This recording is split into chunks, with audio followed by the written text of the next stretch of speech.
मुंबई में गूंजे नारा महाश्रमण जी का जय जयकारा। श्री महाश्रमण जी 52,000 किलोमीटर की यात्रा करते हुए मुंबई में चातुर्मास हेतु पहुंचे हैं। गुरुदेव का आगमन मुंबई वासियों के लिए वाकई परम सौभाग्य की बात है। महावीर तुम्हारे चरणों में श्रद्धा के कुसुम चढ़ाए, हम ऊंचे आदर्शों को अपना जीवन की ज्योति जगाए, हम महावीर तुम्हारे चरणों में श्रद्धा के कुसुम चढ़ाए, हम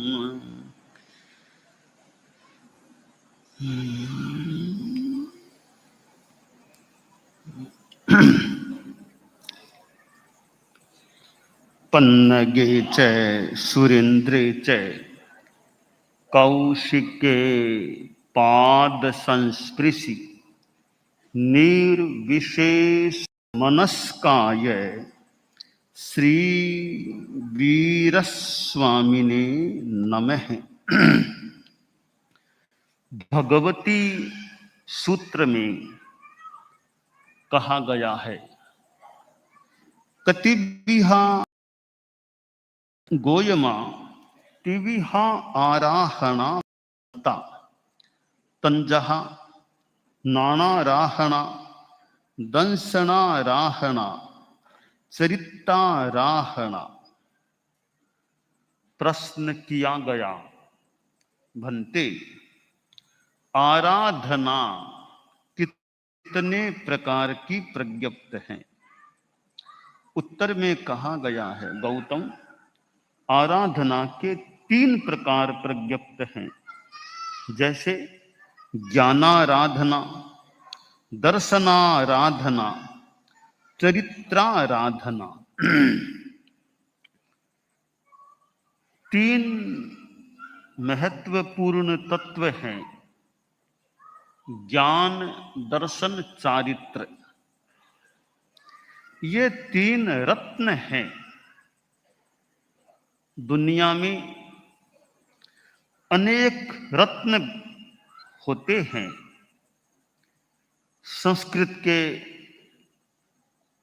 एक श्लोक में कहा गया है, पृथिव्याम 3 रत्नानि जल मन्नम सुभाषितम मूढ़ै पाषाण खंडेषु रत्न संज्ञा विधीयते। आश्रय कि धरती पर 3 रत्न होते हैं।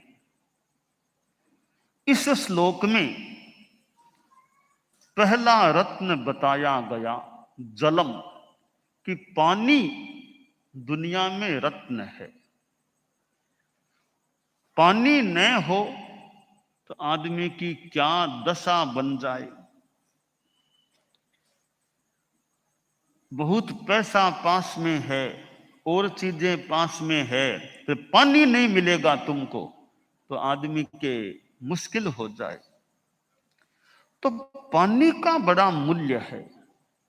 दूसरी चीज बताई गई अन्नम, कि अनाज रत्न है।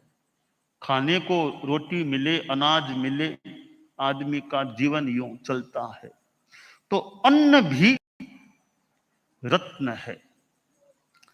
तीसरा रत्न बताया गया सुभाषितम, सुभाषित रत्न है। सुभाषित कैसे? मैं इस रूप में इसकी व्याख्या करना चाहूंगा। ये अच्छी वाणियां जो हैं, शास्त्रों की वाणियां हैं, ग्रंथों के सूक्त हैं, उपदेश वाणियां हैं, ये अपने आप में रत्न है। वचन भी अपने आप में रत्न होता है।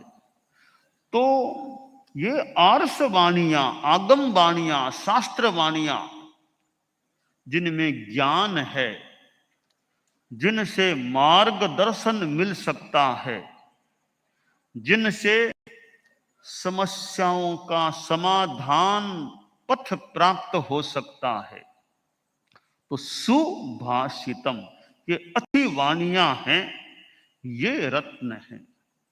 और ऐसे भी सुभाषित, अच्छा बोलना, वो भी अपने आप में एक रत्न होता है।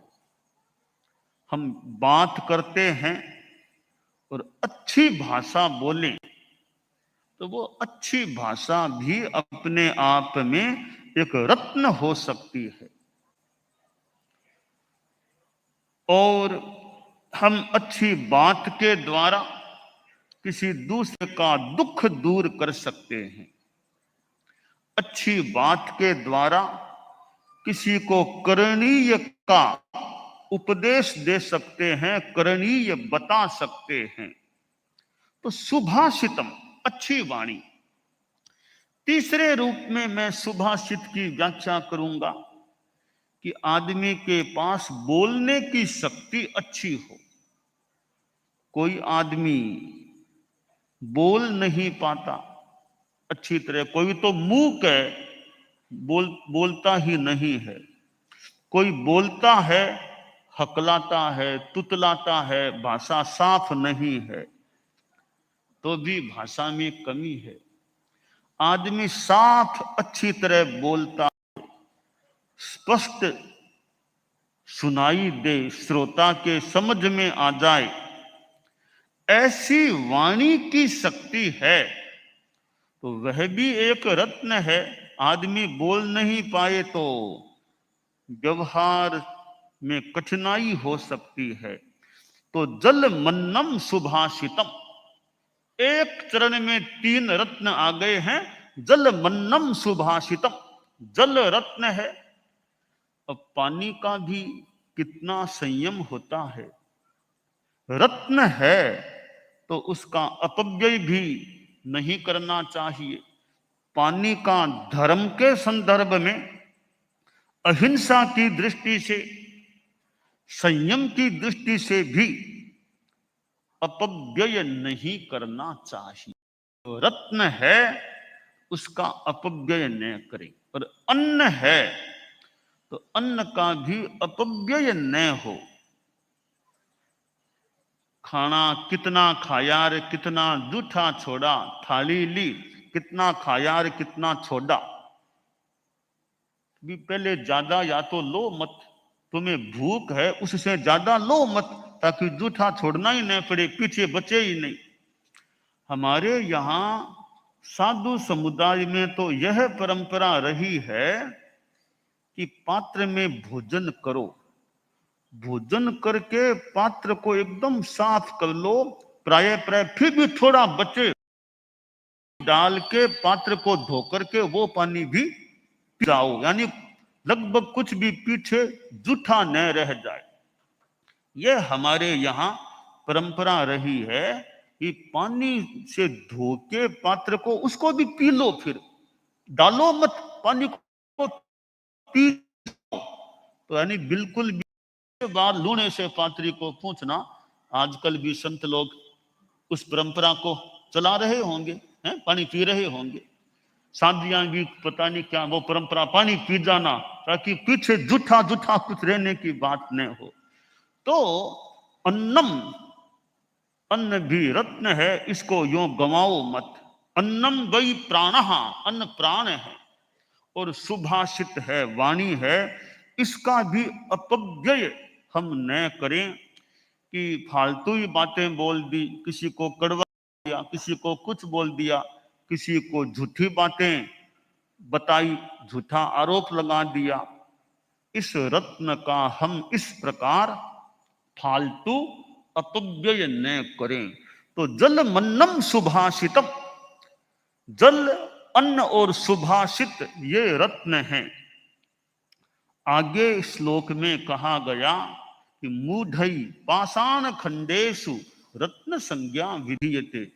हालांकि कवि ने तो कहा है कि मूढ़ लोग हैं वे पत्थर के टुकड़ों को रत्न कहते हैं। के टुकड़ों को भी रत्न कहना ऐसे बुरी बात नहीं है, पर जल अन्न और सुभाषित के सामने वे पत्थर के टुकड़े संभवतः छोटे पड़ जाते हैं। कि रत्न होता क्या है? एक संस्कृत श्लोकांश या श्लोक में कहा गया है, या बिना श्लोक के हो, जातौ जातौ यदुत्कृष्टम तद रत्नमभिधीयते। आश्रय कि रत्न क्या होता है? अपनी जाति में जो उत्कृष्ट होता है वह रत्न होता है। जैसे युवा रत्न, नर रत्न यानी मनुष्यों में श्रेष्ठ है, युवा रत्न युवकों में श्रेष्ठ है। तो रत्न का मतलब है अपनी जाति में श्रेष्ठ होना। जो श्रेष्ठ है वह रत्न होता है। तो यहां भगवती सूत्र में 3 प्रकार की आराधना बताई गई है।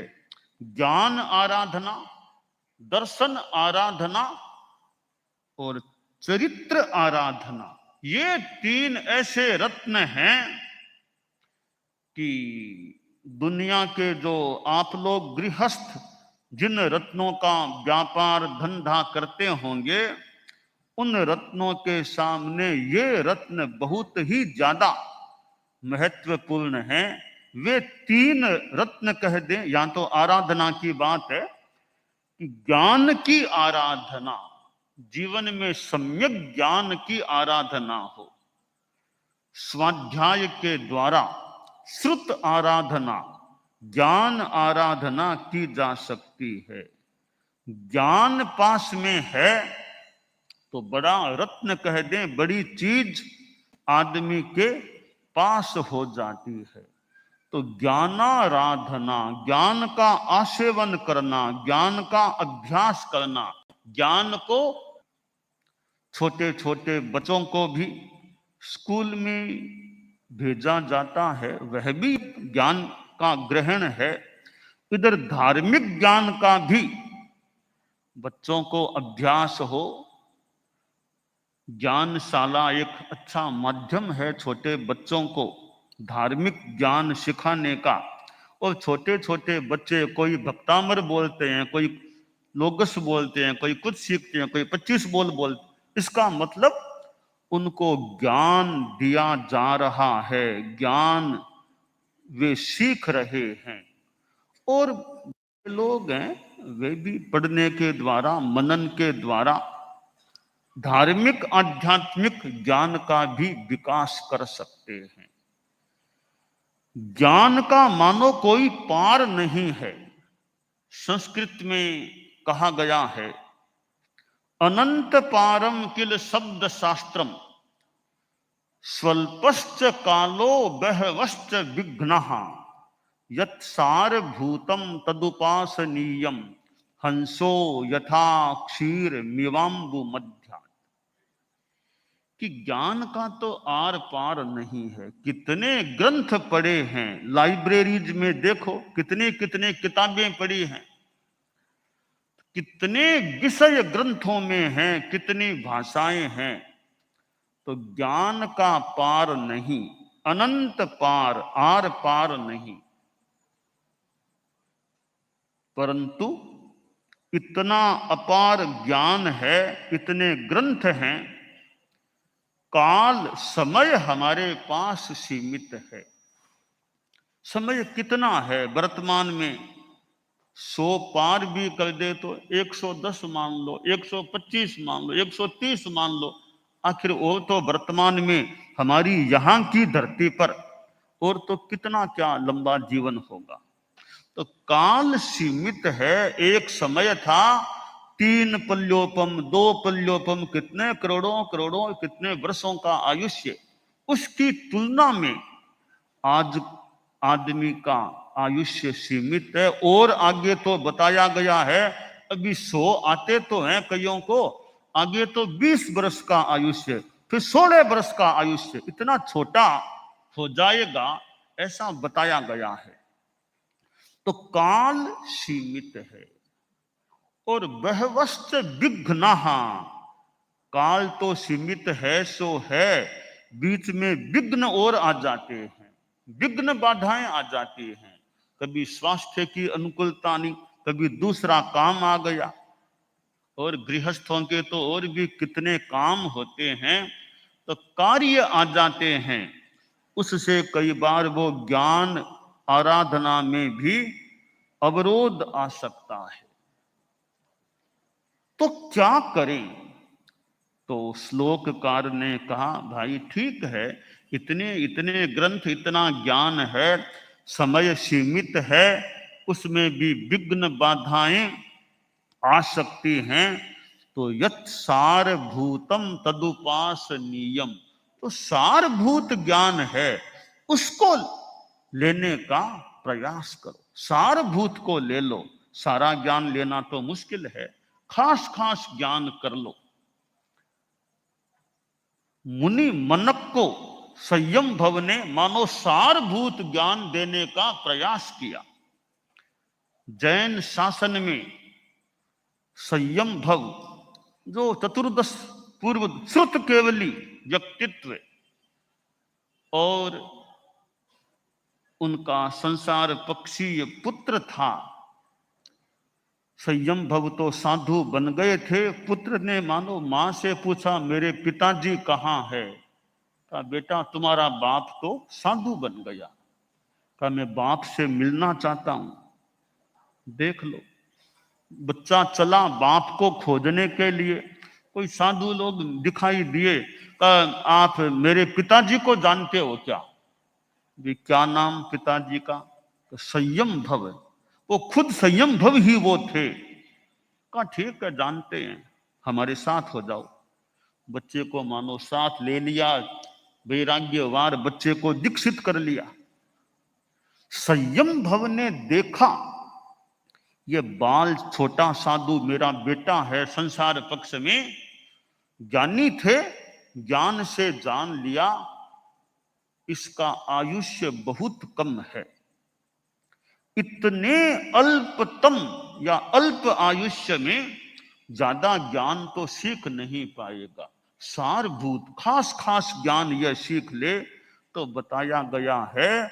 उसके लिए जो शास्त्रों का और का ज्ञान है उसमें से कुछ निकाल करके एक नया आगम निर्यूढ़ किया, इसका नाम पड़ा 10 वेआलियम, 10 वैकालिक।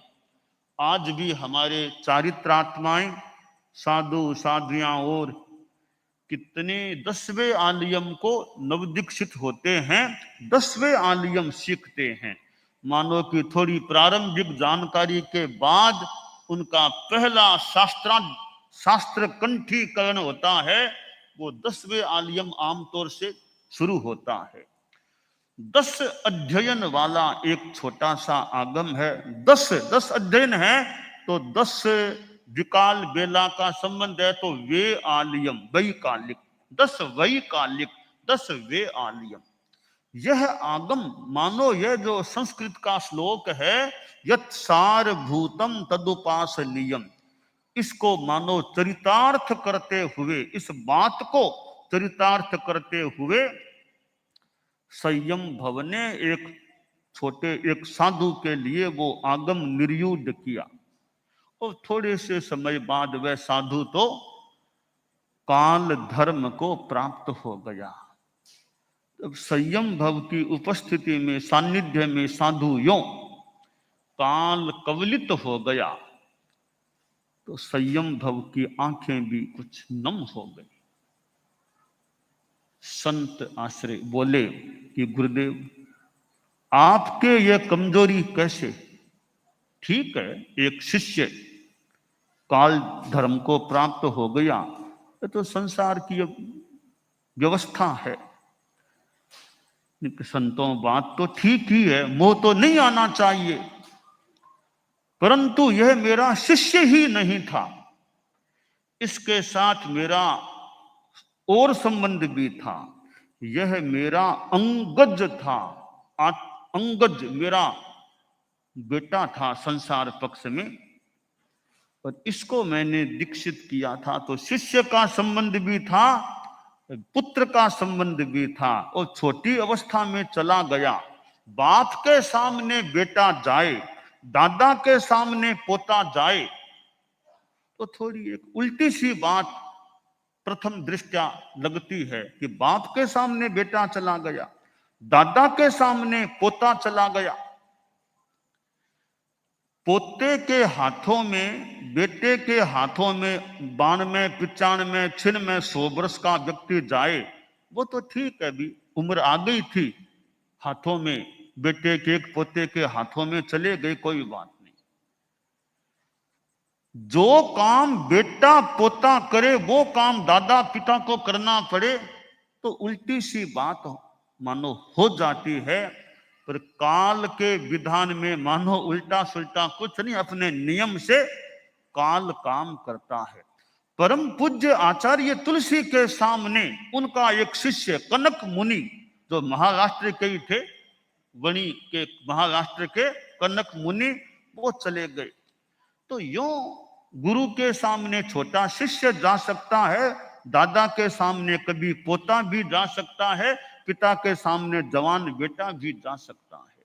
तो यह तो आयुष्य कर्म के, अपने जीवन काल के, सृष्टि के नियम हैं। तो वह साधु संयम भव के सामने चला गया। तो सारभूत मानव ज्ञान देने के लिए यह 10वें आलियम का निर्यूहन हुआ। और आज 10वें आलियम हम चारित्रात्माओं के समन श्रेणी के भी मान लें, यहाँ तो कितना काम आता है कंठस्थ करने में। साधुचर्या की संक्षेप में साधु संबंधी बातें उसमें दी गई है। तो ज्ञानाराधना, हम जीवन में ज्ञान की आराधना करने का प्रयास करें, साधु तो करें, गृहस्थ भी जितना हो सके ज्ञानाराधना का अभ्यास करें। और दर्शन आराधना, हमारा सम्यक दर्शन पुष्ट रहे, आस्था अच्छी रहे, सच्चाई के प्रति श्रद्धा का भाव रहे।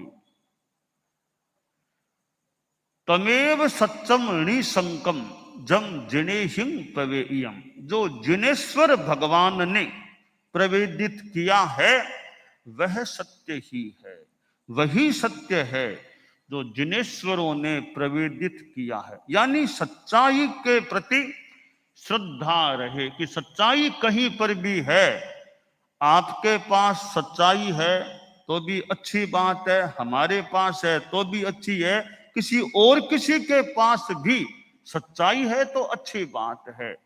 हम सच्चाई के श्रद्धालु रहें, हम अच्छाई के प्रति आस्थावान रहें। तो सच्चाई के प्रति आस्था, यथार्थ तत्व के प्रति आस्था, श्रद्धा का भाव रहे। और देव गुरु धर्म, देव हमारे अरहत भगवान, यानी यो व्यवहार में यो माने भगवान महावीर हमारे धर्म के क्षेत्र में देव हैं, आराध्य हैं। गुरु सुसाहुनो गुरुनो, शुद्ध साधु गुरु होते हैं, यो हमारे धर्म संघ में वर्तमान के आचार्य गुरु स्थान पर होते हैं। और जिन पन्नतम तत्तम, जिनेश्वर भगवान के द्वारा प्रज्ञप्त तत्व है, वो हमारा सिद्धांत है, तत्व है, संबर निर्जरा धर्म है। देव गुरु धर्म के प्रति श्रद्धा रहे, सम्यक दर्शन अच्छा रहे, दर्शन की आराधना अच्छी चले। और चरित्र आराधना, चारित्र की आराधना, साधु में पूर्ण सर्व विरति रूप चारित्र होता है। गृहस्थ में जो 5 चारित्र हैं, सामायिक, छेदोपस्थापनीय आदि आदि, वे उस रूप में चारित्र गृहस्थों में नहीं होते हैं। जब तक कि पांचवें गुणस्थान से आगे का विकास न हो जाए तो गृहस्थ में, श्रावक में देश चारित्र हो सकता है, आंशिक आंशिक चारित्र हो सकता है। आपने 12 व्रतों को स्वीकार कर लिया, सम्यक दर्शन, और फिर 12 व्रतों को स्वीकार कर लिया, यानी आंशिक चारित्र आ गया। आपने सामायिक का आराधन किया तो सामायिक है, आप देश वृत्ति की स्थिति में सम्यक है, और फिर सामायिक है, देश वृत्ति की स्थिति में है। और सामायिक की साधना भी एक मुहूर्त 48 मिनट्स 48 मिनट की जो त्याग युक्त साधना है, बहुत अच्छा प्रयोग है। और करने वाले तो एक दिन में ही कितनी ही सामायिक कर लेते हैं, बाकी तो अपनी अपनी परिस्थिति कई बार देखनी होती है कि कौन आदमी किन परिस्थितियों में जी रहा है, क्या क्या जिम्मेवारियां उसकी हैं, उसके अनुसार जितना समय निकल सके उसके अनुसार सामायिक की आराधना की जा सकती है। बच्चे हैं 8 वर्ष के, 9 वर्ष के, 10 वर्ष के, स्कूल भी जाना, होमवर्क भी करना, खेल कूद भी करना, तो मान लो रोज सामायिक नहीं कर सकते, महीने में 1-2 सामायिक का भी अभ्यास शुरू हो जाए, फिर सप्ताह में 1 सामायिक हो जाए। और हमारे यहाँ मैं कहा करता हूँ, शनिवार को सामायिक कर लें, शाम को 7 से 8 के बीच, शनिवार को निर्धारित समय 7 से 8 के बीच कर लें, धर्मस्थान में करें, 13 पंथ भवन में करें, अपने घर में करें, ऑफिस में करें, और एयरपोर्ट पर कर लें, रेलवे स्टेशन पर कर लें। जाना है तो जाना जल्दी पड़ेगा, परंतु अभी फ्लाइट में तो देरी है, बीच में 7 से 8 का समय सुरक्षित है, तो अवसर हो तो एयरपोर्ट कोई स्थान मिला वहीं पर भी, आज शनिवार है तो सामायिक कर ले। रेलवे स्टेशन पर अभी ट्रेन में देरी है, 7 से 8 तक कोई ट्रेन वाली बात नहीं है, तो उस बीच भी रेलवे स्टेशन पर भी सामायिक की जा सकती है। परंतु ट्रेन में बैठे बैठे, चलते चलते ट्रेन में सामायिक नहीं करना, प्लेन में सामायिक नहीं करना। स्थान तो अच्छी जगह, जैसे नीचे धरती पर या कोई कुर्सी पर नीचे बैठने में सुविधा न हो तो कुर्सी पर भी कर सकते हैं। तो सामायिक की साधना, आराधना भी चलनी चाहिए। यह भी एक प्रकार से आंशिक चारित्राराधना की बात हो जाती है। तो इस प्रकार आप लोग जो गृहस्थ हैं, हिंदुस्तान में रहने वाले हैं, चाहे बाहर रहने वाले NRI से के लोग हैं, भले बाहर रहते हैं, परंतु धर्माराधना तो बाहर भी करने का प्रयास चले। और धर्माराधना चलती है, यह एक पूंजी है, और आप कितनी कमाई कर लो, करोड़ों करोड़ों आप कमा लो, वह भी आपकी पूंजी तो हो सकती है। वह पूंजी मान लो ज्यादा से ज्यादा इहलोक, इस जीवन की है। धर्म की पूंजी तो आगे भी काम आने वाली है। तो इसलिए और कमाई आप मान लो करें न करें, एक आपका गार्हस्थ्य का विषय है, तो धर्म की पूंजी, धर्म की कमाई भी करने का प्रयास होना चाहिए। आगे की भी हमें तैयारी रखनी चाहिए। भी उम्र 70 आ गए हैं, 75 आ गए हैं, 80 आ गए, 85 आ रहे हैं, तो आगे के लिए क्या हो रहा है, आगे की सुध ले ही, आगे का भी हमें चिंतन रखना चाहिए। शास्त्र में जो बात आती है, सपाथेय अपाथेय, एक अटवी का मार्ग है, उस मार्ग से किसी राहगीर को जाना है, रास्ता भी लंबा है। अब वह राहगीर साथ में भोजन यानी पाथेय, भोजन पानी साथ में ले लिया है। रास्ते में आगे कहीं कोई भोजनालय नहीं है, कोई होटल नहीं है, कोई रेस्टोरेंट नहीं है, कुछ नहीं है, होटल मोटल रेस्टोरेंट कुछ रास्ते में है नहीं। ऐसा बीहड़ मार्ग है, उस मार्ग में अपने पास टिफिन है, भोजन है, पानी भी साथ में है, तो भूख प्यास लगेगी तो उसका उपयोग किया जा सकेगा, आदमी ठेठ आगे तक पहुंच सकेगा, अटवी को सानंद पार यानी निर्विघ्न पार इस माने में कर सकता है। साथ में कुछ है ही नहीं, न पानी है न भोजन, लंबा रास्ता, रास्ते में कुछ है नहीं, क्या खाएंगे क्या पिएंगे, तो जीवन को खतरा हो सकता है। तो पाथेय साथ में हो तो वो काम आता है, आ सकता है। इसी प्रकार हमारी आत्मा जीवन की समाप्ति के बाद आगे जाती है, उस आत्मा के साथ कुछ जा रहा है या नहीं, वो धर्म का टिफिन है या नहीं, यहां धर्म करेंगे तो वो टिफिन के रूप में साथ में जा पाएगा, कुछ नहीं किया तो आगे फिर क्या मिलेगा। इसलिए यह धर्म, अध्यात्म, अहिंसा, सत्य, अचौर्य, ब्रह्मचर्य, अपरिग्रह, ये चारित्राराधना के अवयव हैं। इनकी आराधना चले, साधुपन आ जाए यह तो बहुत ही बड़ी बात है। साधुपन सबको आ जाए यह तो आशा रखना भी कठिन है। इतनी आशा भी कैसे करें कि सबको साधुपना आ जाए। न भी आए तो गारहस्थ्य में रहते हुए भी धर्म की कमाई करने का प्रयास करें। अपने आचरणों में ईमानदारी, व्यवहार में ईमानदारी, भले कमाई भी करना है, धम्मेणम वित्तिम कप्पे माना, कमाई करें उसमें भी धर्म को रखें कि नैतिकता रहे, धोखाधड़ी, बेईमानी ऐसा कुछ नहीं, साफ सुथरापन रहे। तो व्यवसाय में, लेन देन में ईमानदारी का संकल्प है, यह एक धर्म की दृष्टि से अच्छी बात है।